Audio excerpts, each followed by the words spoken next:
Hello friends, welcome to my YouTube channel. तो दोस्तों, आज मैं आपको क्लास 9th का मैथ का चैप्टर 1 कराने वाला हूं, जिसका नाम है संख्या पद्धति। तो किसी भी चैप्टर को स्टार्ट करने से पहले सबसे पहले उसकी बेसिक के बारे में जान लेते हैं। तो बेसिक कर लेते हैं हम सबसे पहले। तो फर्स्ट पे आता है हमारा प्राकृत संख्याएं।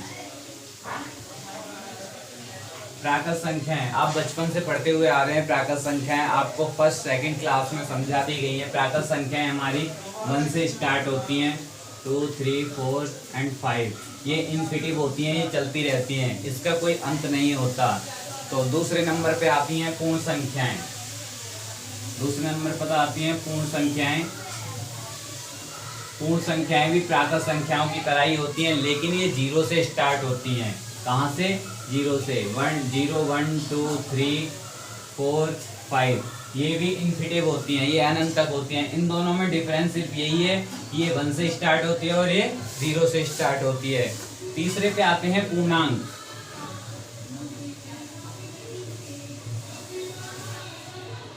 पूर्णांक संख्याएं।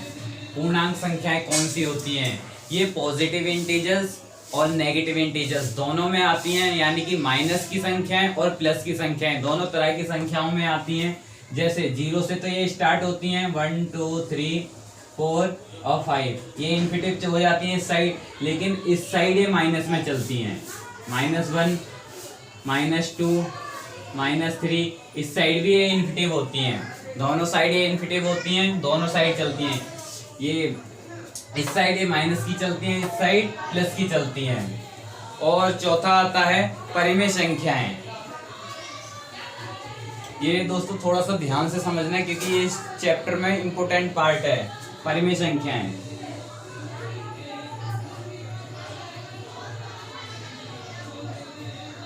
परिमेय संख्याएं कौन सी होती हैं?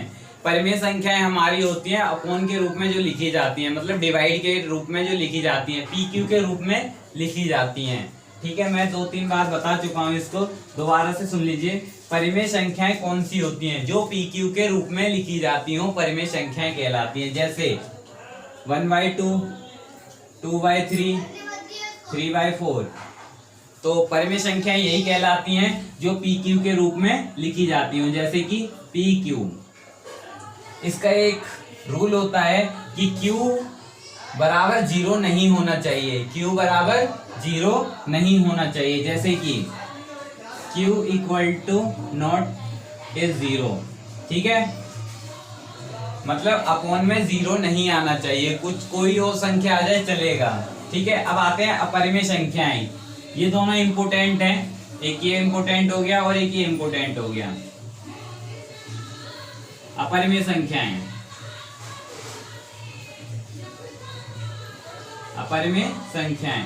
अपरिमेय संख्याएं कौन सी होती हैं? अपरिमेय संख्याएं वे संख्याएं होती हैं जिनका रूट कभी फाइंड नहीं होता। जिनका रूट कभी फाइंड नहीं होता। ठीक है, जैसे कि √2, √3। अब √4 नहीं आएगा। √4 क्यों नहीं आएगा? क्योंकि √4 का हम फाइंड कर सकते हैं 2। ठीक है, तो √4 नहीं आएगा। √5, ठीक है, और √7, √8, सॉरी √9 या √10। ये भी चलते रहते हैं जिनके रूट फाइंड नहीं होते। ठीक है, तो मैं दोबारा से आपको एक बार रिवाइज करा देता हूँ। प्राकृत संख्याएं हमारे नेचुरल वैल्यूज होती हैं। प्राकृत संख्याएं नेचुरल वैल्यूज होती हैं जो कि 1 से स्टार्ट होती हैं और इन्फिनिटिव होती हैं। ठीक है, पूर्ण संख्याएं कौन सी होती हैं? पूर्ण संख्याएं हमारी 0 से स्टार्ट होती हैं और ये भी इन्फिनिटिव होती हैं। ठीक है, इन दोनों में डिफरेंस सिर्फ यही होता है। पूर्णांक। पूर्णांक थोड़े से इंपोर्टेंट है हमारे। पूर्णांक इंपोर्टेंट है क्योंकि ये 0 से स्टार्ट होते हैं और पॉजिटिव और नेगेटिव दोनों साइड चलते हैं। ठीक है, अब आते हैं 4th पे, परिमेय संख्याएं। परिमेय संख्याएं वे संख्याएं होती हैं जो पी क्यू के रूप में लिखी जा सकती हैं। ठीक है, अपॉन के रूप में। और 5 वेरी इंपॉर्टेंट है, ये अपरिमेय संख्याएं। अपरिमेय संख्याएं वे संख्याएं होती हैं जो जिनका रूट कभी फाइंड नहीं होता है।